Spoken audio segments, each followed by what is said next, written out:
அவேகா உடைய அந்த மாணவர்களுக்கு பரிசளிப்பு விழா சம்மந்தமாக அது வந்து ஒரு சாதாரண நிகழ்வு. அது விஜய் நடிகராக இருந்த காலத்துலேருந்தே பண்ணிக்கிட்டு இருக்காரு.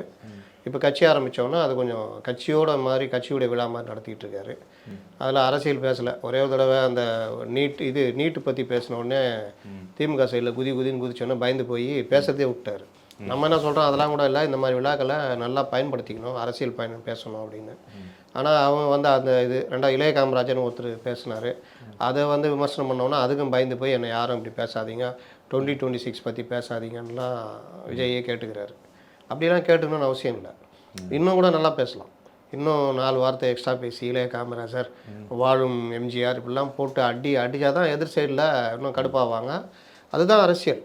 அவங்கவுங்க ஒன்றும் செய்யாமல் என்னென்னவோ பண்ணிக்கிட்டு பேசிக்கிட்டு இருக்கிறாங்க. உலகத்துக்கே நாங்கள் தான் வழிகாட்டின்னு சொல்கிறாங்க. இதெல்லாம் இருக்கும் பொழுது ஒரு விழா நடத்துகிறீங்க, அதில் மாணவர்கள் பேசுறதுல என்ன தப்பு இருக்குது?